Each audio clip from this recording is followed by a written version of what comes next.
Kemudian berkatalah seorang malaikat Tuhan kepada Filipus, katanya, "Bangunlah dan berangkatlah ke sebelah selatan, menurut jalan yang turun dari Yerusalem ke Gaza." Jalan itu jalan yang sunyi. Lalu berangkatlah Filipus, adalah seorang Etiopia, seorang sida-sida, pembesar, dan kepala perbendaharaan Sri Kandake, ratu negeri Etiopia, yang pergi ke Yerusalem untuk beribadah. Sekarang orang itu sedang dalam perjalanan pulang, dan duduk dalam keretanya sambil membaca kitab Nabi Yesaya. Lalu kata Roh kepada Filipus, "Pergilah ke situ dan dekatilah kereta itu." Filipus segera ke situ dan mendengar sida-sida itu sedang membaca kitab Nabi Yesaya. Kata Filipus, "Mengertikah Tuan apa yang Tuan baca itu?" Jawabnya, "Bagaimanakah aku dapat mengerti kalau tidak ada yang membimbing aku?" Lalu ia meminta Filipus naik dan duduk di sampingnya. Nas yang dibacanya itu berbunyi seperti berikut. "Seperti seekor domba, ia dibawa ke pembantaian. Dan seperti anak domba yang keluh di depan orang yang menggunting bulutnya, demikianlah ia tidak membuka mulutnya. Dalam kehinaannya berlangsunglah hukumannya. Siapakah yang akan menceritakan asal-usulnya? Sebab nyawanya diambil dari bumi." Maka kata sida-sida itu kepada Filipus, "Aku bertanya kepadamu, tentang siapakah Nabi berkata demikian? Tentang dirinya sendiri atau tentang orang lain?" Maka mulailah Filipus berbicara, dan bertolak dari nas itu ia memberitakan Injil Yesus kepadanya. Mereka melanjutkan perjalanan mereka dan tiba di suatu tempat yang ada air. Lalu kata sida-sida itu, "Lihat, di situ ada air. Apakah halangannya jika aku dibaptis?" Sahut Filipus, "Jika Tuan percaya dengan segenap hati, boleh." Jawabnya, "Aku percaya bahwa Yesus Kristus adalah Anak Allah." Lalu orang Etiopia itu menyuruh menghentikan kereta itu, dan keduanya turun ke dalam air, baik Filipus maupun sida-sida itu. Dan Filipus membaptis dia. Dan setelah mereka keluar dari air, Roh Tuhan tiba-tiba melarikan Filipus, dan sida-sida itu tidak melihatnya lagi. Ia meneruskan perjalanannya dengan sukacita. Tetapi ternyata Filipus ada di Asdod. Ia berjalan melalui daerah itu dan memberitakan Injil di semua kota sampai ia tiba di Kaisarea.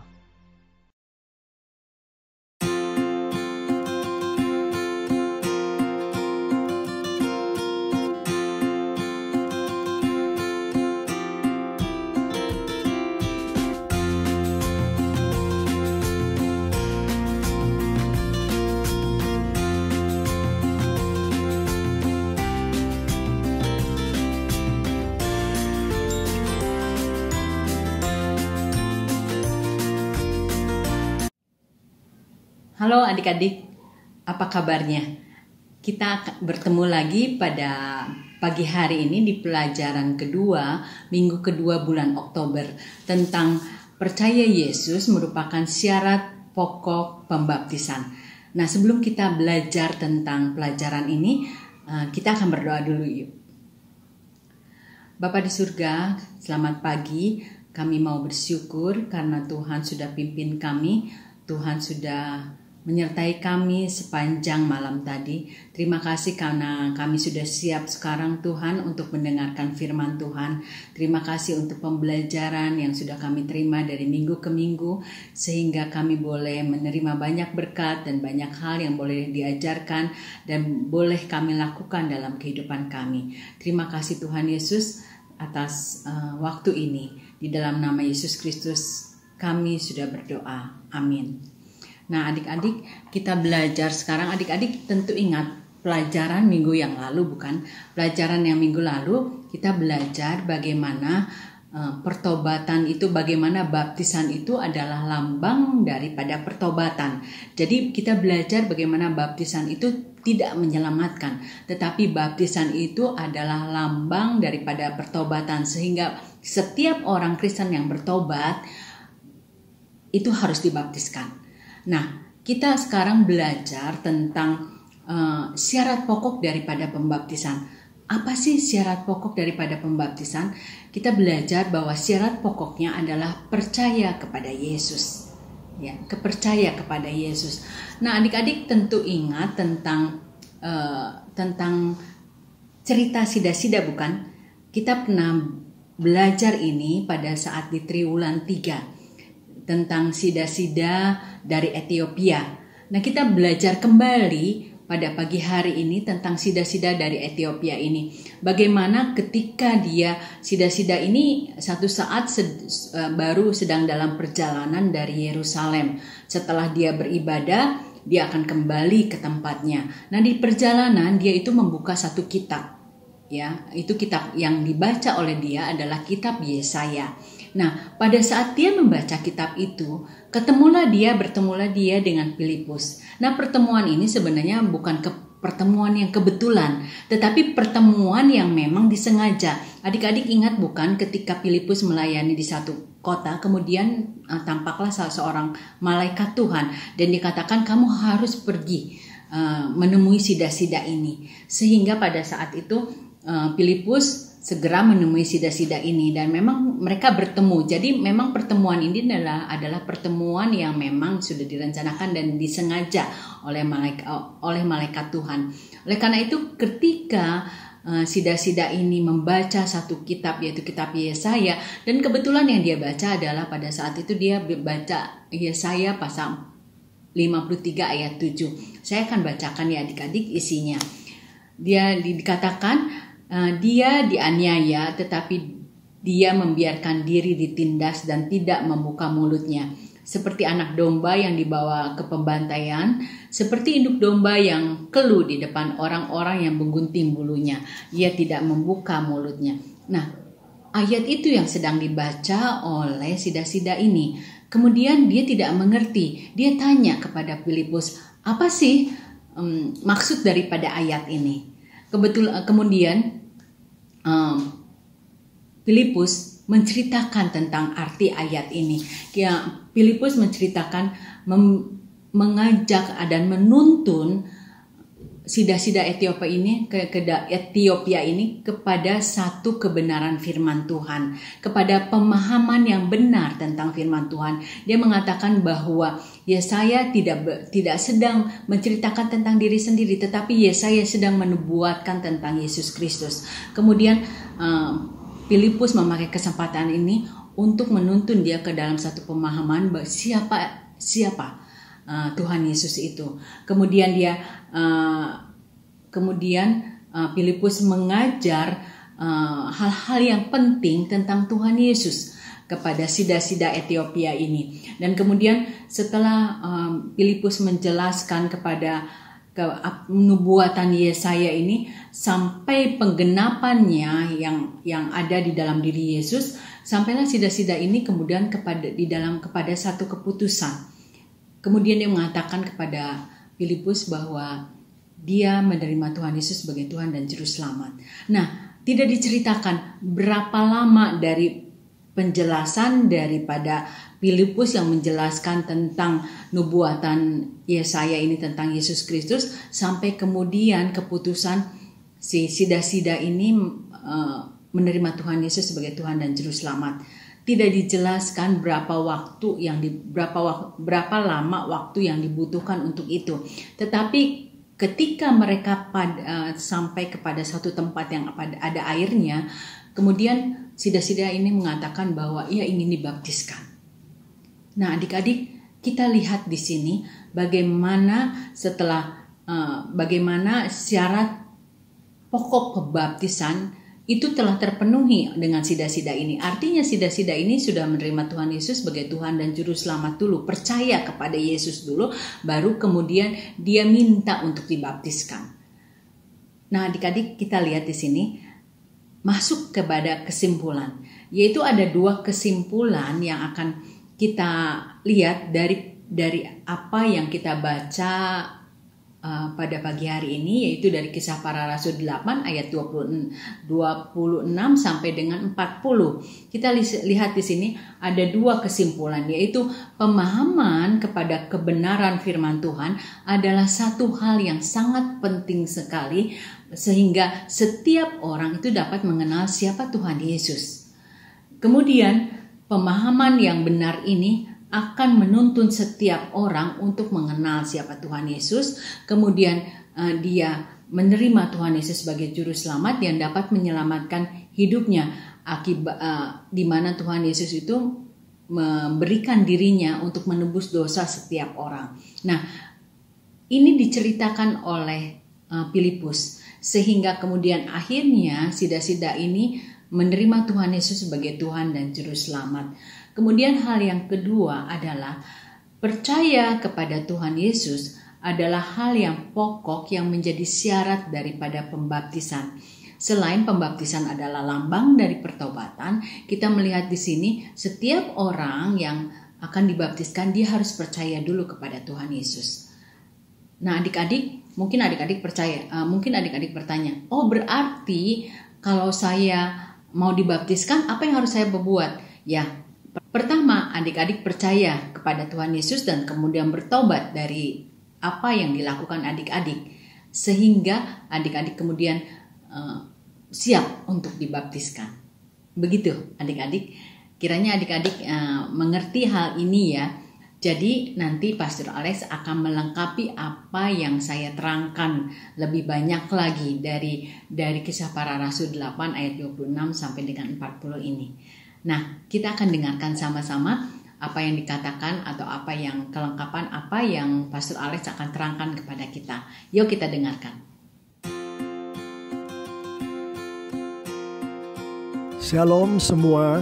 Untuk tambahan pemaparan dan tambahan penerapan dari pelajaran 2 triwulan 4 dari buku Sekolah Minggu LLB kita, saya mau kita semua berkonsentrasi di nas kita pada kali ini, yaitu Kisah Para Rasul pasal 8 ayat 26 sampai ayat yang ke-40, khususnya terhadap apa yang terjadi pada sida-sida Ethiopia yang adalah pejabat perbendaharaan Ratu Negeri Ethiopia itu.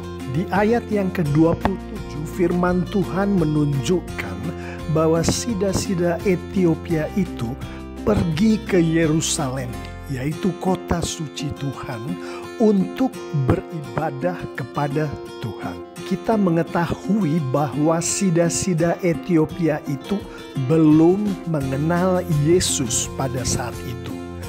Artinya, kalau orang belum mengenal Yesus, maka dia belum mengenal Allah Bapa di surga yang sesungguhnya. Sebagaimana firman Tuhan di Yohanes 14 ayat yang ke-6, Tuhan Yesus sendiri mengatakan, "Akulah jalan dan kebenaran dan hidup. Tidak ada seorang pun yang datang kepada Bapa kalau tidak melalui Aku."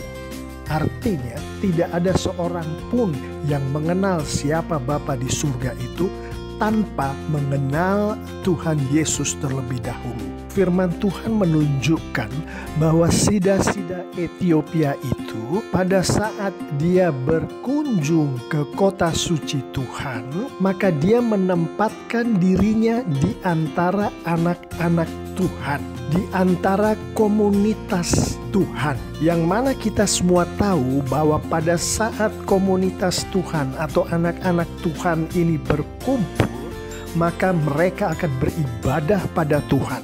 Mereka akan berdoa bersama-sama, mereka akan mendoakan satu sama lain, bahkan mendoakan orang yang bukan bagian dari komunitas Tuhan itu, termasuk tentunya si sida-sida dari Ethiopia itu. Mereka akan bernyanyi, bermazmur, memuji Tuhan.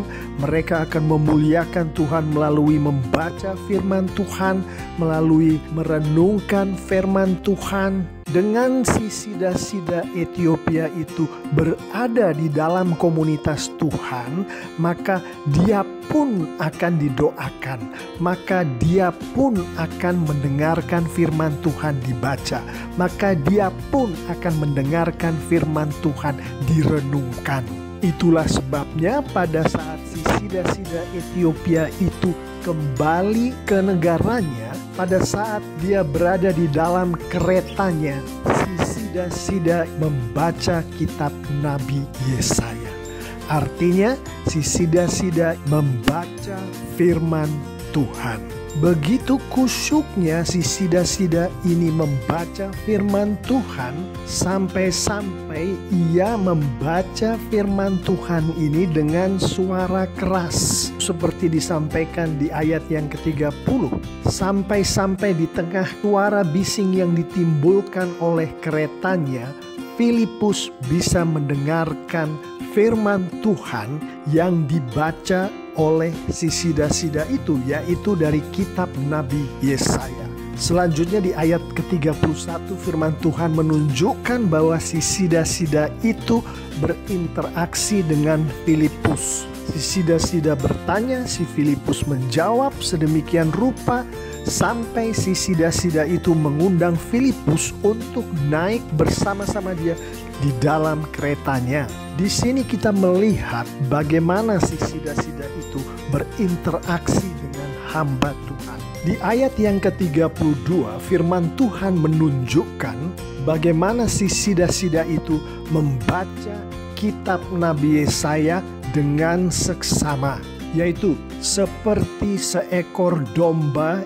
ia dibawa ke pembantaian, dan seperti anak domba yang keluh di depan orang yang menggunting bulunya, demikianlah ia tidak membuka mulutnya. Dalam kehinaannya berlangsunglah hukumannya. Siapakah yang akan menceritakan asal usulnya? Sebab nyawanya diambil dari bumi. Kita mengetahui dari firman Tuhan ini bagaimana si sida-sida itu dengan seksama membaca firman Tuhan. Yang dalam hal ini adalah kitab Nabi Yesaya. Sida-sida Ethiopia ini ternyata tidak cukup hanya membaca firman Tuhan dengan sesama. Dia mau mengerti isi dari firman Tuhan itu. Kita melihat di ayat yang ke-34, sida-sida itu meminta bimbingan dari Filipus. Kita bisa membayangkan bagaimana intensif pembicaraan antara si sida-sida dengan Filipus di dalam kereta si sida-sida. Bagaimana terjadi tanya jawab mengenai isi dari firman Tuhan. Bagaimana terjadi pertanyaan-pertanyaan yang mendetail yang diajukan oleh si sida-sida dan dijawab dengan mendetail juga oleh Filipus sedemikian rupa. Dan dari firman Tuhan ayat yang ke-36 kita mengetahui bahwa dari pembicaraan antara si sida-sida dengan Filipus, si sida-sida itu menjadi mengerti betul-betul firman Tuhan itu, bahkan mengerti penerapan dari firman Tuhan itu. Kita ingat pembicaraan kita ayat yang ke-27 tadi, bahwa pada saat si sida-sida ini berada di kota suci Tuhan, dia didoakan oleh anak-anak Tuhan dan dia mendengarkan firman Tuhan baik secara langsung maupun tidak langsung. Doa-doa itulah antara lain yang menyebabkan Roh Kudus Tuhan bekerja di dalam diri sida-sida Ethiopia itu sehingga hatinya terbuka, sehingga ia percaya akan firman Tuhan. Ia percaya akan isi dari firman Tuhan itu. Dan di ayat yang ke-38 firman Tuhan menunjukkan bahwa kemudian si sida-sida itu melakukan firman Tuhan, yaitu dia dibaptis oleh Filipus. Dan sebagai murid Tuhan Yesus, Filipus tentu membaptis sida-sida di dalam nama Bapa dan Putra dan Roh Kudus. Di sini kita melihat siapa percaya firman Tuhan pasti akan melakukan firman Tuhan itu dengan bimbingan Roh Kudus Tuhan. Selanjutnya di ayat yang ke-39 firman Tuhan menunjukkan kepada kita semua bahwa sida-sida Etiopia itu memperoleh sukacita yang datangnya daripada Tuhan. Di sini kita melihat barang siapa melakukan firman Tuhan pasti akan memperoleh sukacita yang datangnya dari Roh Kudus. Di pelajaran 1 yang sudah kita bicarakan bersama-sama minggu lalu, kita melihat bahwa pembaptisan didahului oleh pertobatan. Dengan kata lain, seseorang yang dibaptis harus sudah bertobat terlebih dahulu, harus sudah percaya terlebih dahulu kepada Tuhan Yesus. Dan pada saat pembaptisan itu dilakukan, maka si yang dibaptis ini menunjukkan kepada seluruh dunia ketaatan dia akan perintah Tuhan. Ketaatan dia sebagai pengikut Yesus akan amanat agung Tuhan Yesus. Di minggu ini kita akan melihat bagaimana percaya pada Tuhan Yesus itu datangnya adalah dari firman Tuhan, sebagaimana yang sudah kita bicarakan bersama tadi, dengan kita mengikuti apa yang terjadi pada sida-sida dari Etiopia itu sampai dia percaya pada Tuhan Yesus, kemudian dia dibaptiskan. Mari kita lihat apa yang sudah kita bicarakan tadi secara ringkasnya. Kita melihat bahwa si sida-sida dari Etiopia itu datang ke Yerusalem, yaitu kota suci Tuhan. Di sana dia berinteraksi dengan anak-anak Tuhan, komunitas Tuhan, dan di dalam interaksi itu dia didoakan. Di dalam interaksi itu dia mendengar firman Tuhan, baik secara langsung yang disampaikan melalui khotbah, ataupun secara tidak langsung yang dia dengar dari pembicaraan di antara anak-anak Tuhan itu sendiri mengenai firman Tuhan. Setelah itu si sida-sida itu membaca firman Tuhan dengan seksama, bahkan dengan bersuara keras. Tidak hanya dia berhenti dengan membaca firman Tuhan dengan seksama, tapi dia mencari tahu untuk mengerti firman Tuhan dengan sepenuhnya, bahkan dengan bantuan pembimbing yang dikirim oleh Tuhan. Dan sebagaimana didoakan, yang antara lain membuat Roh Kudus Tuhan Yesus bekerja di dalam kehidupan si sida-sida Etiopia itu, hatinya dibuka, hatinya dibuat percaya kepada Tuhan Yesus. Mulutnya dibuka, mulutnya dibuat mengaku bahwa dia percaya bahwa Yesus adalah anak Allah, bahwa Yesus adalah Tuhan dan Juru Selamat. Kemudian si sida-sida ini melakukan firman Tuhan, yaitu salah satunya adalah dengan dibaptis. Dan dengan melakukan firman Tuhan ini, dia menghidupi firman Tuhan, menghidupi buah-buah Roh Kudus yang datangnya dari Tuhan, termasuk sukacita. Untuk tambahan penerapan kali ini, saya ingin kita semua untuk terus berinteraksi dengan anak-anak Tuhan, atau bahasa Alkitabnya berinteraksi dengan orang-orang kudus.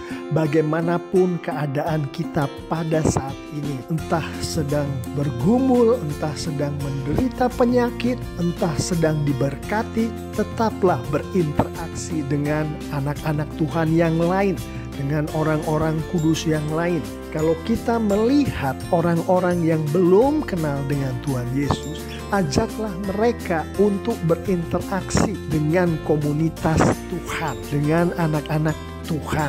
Sehingga dengan demikian orang-orang yang belum kenal Tuhan Yesus ini boleh didoakan, boleh mendengar firman Tuhan pada saat kita membicarakan firman Tuhan satu sama lain.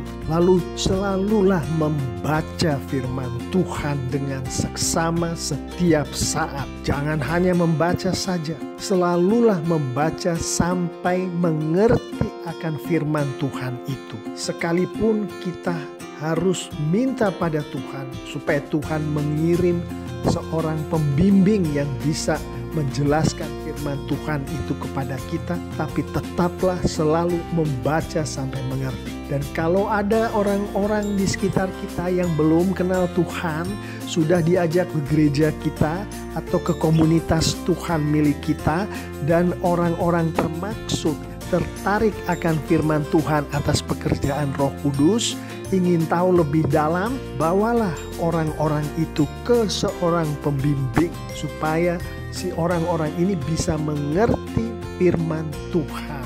Dan tetap terus berdoalah, meminta Tuhan untuk berbicara kepada kita sebagai anak-anak Tuhan yang belum dibaptis, supaya kita diberi kekuatan oleh Roh Kudus untuk percaya lebih kuat lagi akan firman Tuhan itu. Dan bagi orang-orang yang belum kenal Tuhan Yesus tadi, tetaplah terus mendoakan orang-orang ini.